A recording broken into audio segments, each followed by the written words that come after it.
اس سے زیادہ خوبصورت، ڈیٹیلڈ اور انفارمیٹیو ویڈیو آپ نے آج سے پہلے کبھی نہیں دیکھی ہوگی۔ آئیں آج آپ کو آج سے 1400 سال پہلے کے زمانے کے اندر ویژول ٹیکنالوجی اور آرٹیفیشل انٹیلیجنس کی مدد سے واپس لیے چلتے ہیں اور آپ کو دکھاتے ہیں کہ رسول اللہ صلی اللہ علیہ وآلہ وسلم کا گھر، آپ کا محلہ اور وہ گلیاں کیسی تھی جہاں سے آپ گزرا کرتے تھے۔ یہ ویڈیو مدینہ میوزیم کے اندر سعودی گورنمنٹ نے لوگوں کو ایجوکیٹ کرنے کے لیے بنائی ہے، جو کہ ظاہر ہے کہ انٹرنیٹ پر اویلیبل نہیں ہے کیونکہ اس کو ٹکٹ بھر کر دیکھنے جانا پڑتا ہے، پر یہاں پر آپ اس کو فری دیکھ سکتے ہیں۔ تو ہماری ویڈیو شروع ہوتی ہے رسول اللہ صلی اللہ علیہ وآلہ وسلم کی ازواج مطہرات یا پاک بیویوں کے گھروں سے، جو کہ اس زمانے کے حساب سے کچے گھر ہیں۔ پہلا گھر جو آپ کو ویڈیو میں نظر آ رہا ہے یہ حضرت زینب بنت جحش رضی اللہ تعالیٰ عنہ کا ہے، جن کا تعلق قریش کے قبیلہ اسد بن خزیمہ سے تھا، اور ان کی والدہ کا نام امیمہ بنت عبد المطلب تھا، جو کہ رسول اللہ صلی اللہ علیہ وآلہ وسلم کی پھپھی تھیں۔ ان کا پہلا نکاح حضرت زید بن حارثہ رضی اللہ تعالیٰ عنہ سے ہوا، جو کہ نبی کریم صلی اللہ علیہ وآلہ وسلم کے آزاد کردہ غلام اور منہ بولے بیٹے تھے، اور یہ نکاح اللہ کی مرضی سے ایک معاشرتی اصلاح کے طور پر ہوا تاکہ عرب معاشرے کے اندر غلاموں اور آزاد عورتوں کے درمیان فرق کو مٹایا جا سکے۔ پر اس نکاح کے بعد ان دونوں کے درمیان طبیعت کا میل نہ ہو سکا اور یہ نکاح زیادہ عرصہ نہ چل سکا۔ آخر کار حضرت زید نے ان کو طلاق دے دی، اور حضرت زینب رضی اللہ تعالیٰ عنہ کا نکاح رسول اللہ صلی اللہ علیہ وآلہ وسلم سے خود اللہ تعالیٰ نے آسمانوں پر فرمایا۔ سورہ الاحزاب آیت 37 کے اندر اللہ فرماتا ہے کہ پھر جب زید نے اس سے تعلق ختم کر لیا تو ہم نے تمہارا نکاح اس سے کر دیا تاکہ مومنوں پر اپنے منہ بولے بیٹوں کی بیویوں کے بارے میں کوئی تنگی نہ رہے۔ اور رسول اللہ صلی اللہ علیہ وآلہ وسلم سے نکاح کرنے کا مقصد یہ تھا کہ اللہ تعالیٰ نے اس رسم کو توڑ دیا کہ آپ کے منہ بولے بیٹے آپ کے حقیقی بیٹے نہیں بن سکتے، یعنی یہ واحد صحابیاں ہیں جن کا نکاح آسمان سے اللہ تعالیٰ نے نبی کریم صلی اللہ علیہ وآلہ وسلم سے فرما دیا، اور ان کے بارے میں نبی کریم صلی اللہ علیہ وآلہ وسلم نے خود فرمایا کہ تم میں سب سے پہلے مجھ سے وہ ملے گی جس کے ہاتھ سب سے زیادہ لمبے ہیں، یعنی وہ سب سے زیادہ صدقہ دینے والی ہے۔ خلیفہ دوم حضرت عمر رضی اللہ تعالیٰ عنہ کے دور خلافت کے اندر ان کا انتقال ہوا۔ اب ذرا اس سے آگے بڑھیں تو حضرت سلمہ رضی اللہ تعالیٰ عنہ کا گھر آتا ہے، جو کہ نبی کریم صلی اللہ علیہ وآلہ وسلم کی نہایت عقل مند، باوقار اور عقل مند بیوی تھی، اور انہوں نے اسلام کے کئی اہم لمحات کے اندر رسول اللہ صلی اللہ علیہ وآلہ وسلم کی مدد کی اور مشورے دیے۔ آپ سب لوگوں کو یقیناً صلح حدیبیہ کا مشہور واقعہ تو یاد ہوگا، جب 1400 صحابہ کرام احرام پہن کر عمرہ کے لیے مکہ مکرمہ پہنچے، لیکن مکہ کے سرداروں نے انکار کر دیا۔ تب آپ صلی اللہ علیہ وآلہ وسلم نے مکہ کے مشرک سرداروں سے صلح حدیبیہ فرمائی، اور صلح کے بعد نبی کریم صلی اللہ علیہ وآلہ وسلم نے اپنے صحابہ کو 3 بار حکم دیا کہ احرام کھول دو اور اپنی قربانی کر لو، لیکن کسی ایک شخص نے بھی آپ کی بات نہ مانی۔ یعنی صحابہ کرام اس صلح سے بہت ناراض تھے اور چاہتے تھے کہ آپ صلی اللہ علیہ وآلہ وسلم اپنے اس فیصلے پر نظر ثانی کریں۔ آپ صلی اللہ علیہ وآلہ وسلم اپنے خیمے میں گئے اور حضرت سلمہ کو یہ بات بتائی تو انہوں نے مشورہ دیا کہ اللہ کے رسول آپ باہر جا کر خود قربانی کریں اور اپنا سر منڈوا لیں، اور یہ لوگ خود بخود آپ کی پیروی کریں گے۔ نبی کریم صلی اللہ علیہ وآلہ وسلم نے ایسا ہی کیا، باہر آئے، قربانی کی، اپنا سر منڈوایا، اور یہ دیکھ کر تمام صحابہ کرام نے فوراً اس پر عمل کیا اور یہ معاملہ ختم ہو گیا۔ اور یہ حضرت سلمہ کی ذہانت کا بس ایک واقعہ ہے۔ ان کا تعلق بنو مخزوم قبیلے سے تھا، یعنی بہت ہی اونچا عرب کے اندر ان کا سٹیٹس تھا، اور بہت ساری احادیث روایات خاص طور پر ان کی طرف سے بیان کی گئی ہیں، خاص طور پر خواتین کے مسائل سے متعلق۔ رسول اللہ صلی اللہ علیہ وآلہ وسلم نے ان سے دل جوئی کی خاطر ان کو سہارا دینے کے لیے ان سے بڑھاپے کے اندر نکاح فرمایا، کیونکہ رسول اللہ صلی اللہ علیہ وآلہ وسلم کی رسالت پر ایمان لانے کے بعد جب سلمہ اور ان کے شوہر حضرت ابو سلمہ مدینہ ہجرت کرنا چاہتے تھے تو ان کے قبیلے نے ان کے بیوی اور بچوں کو جدا کر دیا۔ اب ان کے شوہر تو مدینہ روانہ ہو گئے، لیکن ان کے بچے کو سسرال نے چھین لیا، اور سلمہ کو ان کے قبیلے نے وہیں پر روک لیا، اور وہ پورے 1 سال تک اسی غم کے اندر رویا کرتی۔ آخر کار پورے 1 سال کے بعد ان قبیلے کے لوگوں کو ان پر رحم آ گیا اور ان کو چھوڑ دیا گیا، اور یہ واقعہ حضرت سلمہ کے صبر اور وفا کی بہترین مثال ہے۔ ابو سلمہ کی وفات کے بعد حضرت سلمہ کو انتہائی صدمہ ہوا۔ نبی کریم صلی اللہ علیہ وآلہ وسلم نے یہ دیکھا تو ان سے نکاح کا پیغام بھیجا۔ حضرت سلمہ نے یہ سنا تو جواب دیا کہ میں بوڑھی ہوں، میرے بچے بھی ہیں، اور میں غیرت والی عورت ہوں۔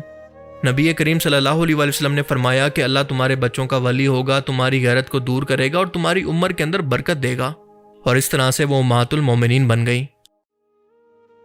سلمہ کے گھر سے تھوڑا سا آگے بڑھیں تو ان کے بالکل ساتھ خاتون جنت، جنتی عورتوں کی سردار، رسول اللہ صلی اللہ علیہ وآلہ وسلم کی سب سے لاڈلی بیٹی مولا علی علیہ السلام کی زوجہ اور حسن و حسین کی ماں بی بی فاطمہ کا گھر ہے، اور ان کے مرتبے کے لیے تو الفاظ بھی کم ہیں۔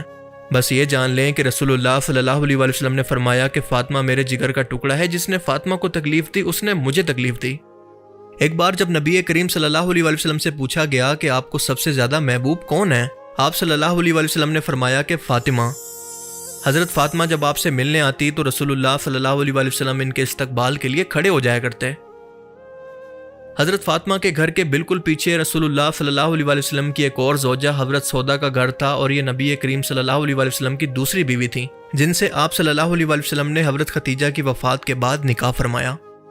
حضرت ختیجہ کی وفات کے بعد نبی کریم صلی اللہ علیہ وآلہ وسلم بہت غمگین تھے، اور حضرت سودا بھی اس وقت بیوہ ہو چکی تھیں۔ وہ بوڑھی، سادہ مگر دیندار اور باوقار خاتون تھی۔ نبی کریم صلی اللہ علیہ وآلہ وسلم نے ان سے نکاح فرمایا تاکہ گھر کا نظام سنبھالنے والی کوئی عورت موجود ہو اور ایک نیک اور بزرگ عورت کو سہارا دیا جائے۔ حضرت عائشہ رضی اللہ تعالیٰ عنہا فرماتی ہیں کہ میں نے سودا سے بڑھ کر کوئی عورت نہیں دیکھی جو کہ سیدھی سادی، دل کھول کر صدقہ کرنے والی اور اپنی باری مجھے بخشنے والی ہو۔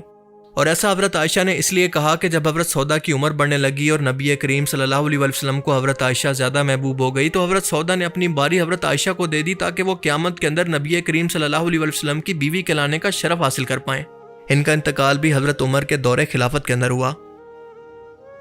حضرت عائشہ نے 2210 سے بھی زیادہ احادیث روایت کی، اور صحابہ کرام ایون کے بڑے بڑے فقہا بھی ان سے علم سیکھنے آیا کرتے۔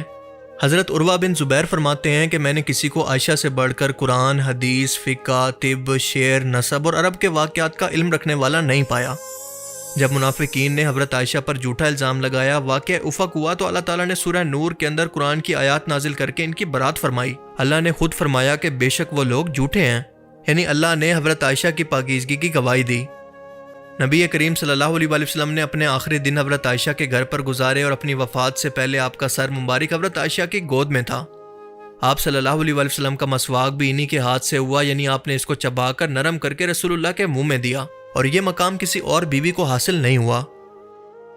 حضرت عائشہ کے ساتھ ہی برابر کے اندر حضرت حفصہ کا گھر تھا، جو کہ دوسرے خلیفہ حضرت عمر بن خطاب کی بیٹی تھیں۔ ان کے پہلے خامند حضرت انیس بن حذافہ غزوہ بدر کے اندر شریک ہوئے اور یہاں پر شہید ہو گئے۔ حضرت حفصہ رضی اللہ تعالیٰ عنہ پڑھی لکھی اور لکھنے والی خواتین کے اندر شامل تھی، اور قرآن کو محفوظ کرنے والی حافظات میں سے بھی تھیں۔ انہوں نے قرآن کریم کی ایک تحریری کاپی کو اپنے حجرے کے اندر محفوظ رکھا۔ نبی کریم صلی اللہ علیہ وآلہ وسلم کی وفات کے بعد قرآن کے جمع کیے گئے نسخے کو حضرت حفصہ کے پاس رکھا گیا تھا، اور اس طرح سے ان کا حجرہ قرآن کریم کے تحفظ کا پہلا سرکاری کتب خانہ بھی بن گیا۔ اب بڑھتے ہیں حضرت عائشہ کے حجرے کی طرف، جس کا 360 ویو آپ دیکھ سکتے ہیں۔ 5 بائی 6 میٹر لمبائی چوڑائی اور 2.5 میٹر اونچا، جس کے اندر آپ صلی اللہ علیہ وآلہ وسلم کے آرام کے لیے بستر موجود تھا، ایک پانی کا مشکیزہ، ایک چراغ اور کچھ معمولی سامان تھا۔ یہی وہ مقام ہے جہاں پر نبی کریم صلی اللہ علیہ وآلہ وسلم نے اپنی زندگی کے آخری دن گزارے، اور یہیں پر آپ کی وفات ہوئی، اور آج بھی آپ وہیں پر دفن ہیں۔ آج روضہ رسول اسی جگہ کے اوپر موجود ہے، کیونکہ انبیاء کرام کو وہیں پر دفن کیا جاتا ہے جہاں پر ان کا انتقال ہوتا ہے۔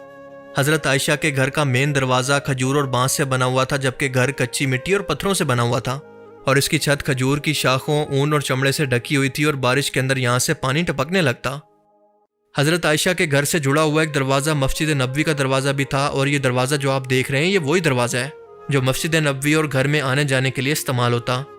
آئیں ذرا اب اس دروازے سے اندر داخل ہوتے ہیں، اور یہ تھا مسجد نبوی کا نقشہ آج سے 1400 سال پہلے۔ 11 ہجری میں رسول اللہ صلی اللہ علیہ وآلہ وسلم کی وفات کے بعد جب حضرت ابوبکر کا انتقال ہوا، تب وہ کیونکہ والد تھے اور محرم تھے تو بنا کسی پردے کے حضرت عائشہ گھر کے اندر جا سکتی تھیں، لیکن جب حضرت عمر کا انتقال ہوا تو وہ کیونکہ نامحرم تھے تو ایک پردے کے ذریعے دونوں قبروں کو ایک پردہ لگا کر الگ شناخت دی گئی، جیسا کہ آپ دیکھ سکتے ہیں کہ یہ ہے رسول اللہ صلی اللہ علیہ وآلہ وسلم کی قبر مبارک، اور یہ ہے حضرت عائشہ کے والد حضرت ابوبکر صدیق کی اور خلیفہ دوم حضرت عمر کی۔ اب رسول پاک صلی اللہ علیہ وآلہ وسلم کی قبر کو الگ کرنے کا مقصد یہ تھا کہ لوگ رسول اللہ کی قبر کی زیارت کر سکیں اور یہاں پر آ کر سلام عرض کر سکیں۔ اور آپ کو بتاتا چلوں کہ اسی حجرے کے اندر ایک چوتھی قبر کی جگہ بھی موجود ہے، جو کہ حضرت عیسیٰ علیہ السلام کے لیے مخصوص ہے کہ جب وہ واپس آئیں گے تو اسی جگہ پر دفن ہوں گے۔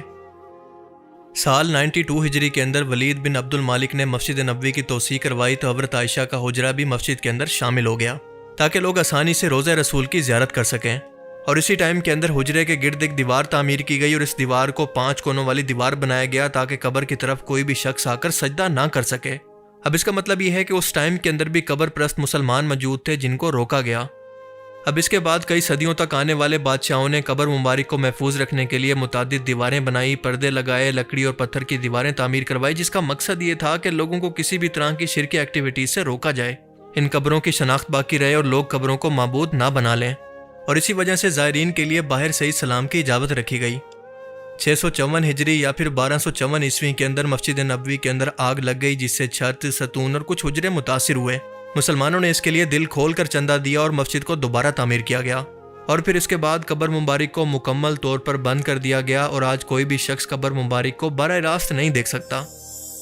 سلطنت عثمانیہ کے سلطان عبد المجید اول نے مسجد کو خوبصورت طرز کے اندر سنگ مرمر، سبز گنبد اور نقش و نگار سے مزین کیا۔ موجودہ سبز گنبد یا پھر قبۃ الصخرہ اسی دور کے اندر بنا، اور اس ٹائم سے لے کر آج تک سنہری جالیوں کو پکڑ کر زائرین باہر سے اسلام پیش کرتے ہیں، لیکن اس کی اگر اندر جھانکنے کی کوشش کریں تو اندرونی طور پر کئی تہہ دار پردے، پتریلی دیواریں اور لوہے کی جالیوں کا نظام ہے، اور پیچھے کہیں جا کر زمین سے تھوڑا سا نیچے رسول پاک صلی اللہ علیہ وسلم کی قبر مبارک موجود ہے۔ اس پر پوری میری ایک الگ سے ویڈیو موجود ہے، جسے اگر آپ دیکھنا چاہتے ہیں تو یہاں پر کلک کر کے اس کو دیکھ سکتے ہیں۔ تب تک اگر آپ کو میری یہ کاوش پسند آئی تو اس ویڈیو کو ضرور لائک کیجیے، اور اب میں ملوں گا آپ سے ایک ایسی ہی نئی انٹرسٹنگ ویڈیو میں۔ تب تک کے لیے اپنا بہت سا خیال رکھیے گا۔ Thanks for watching this video. اللہ حافظ۔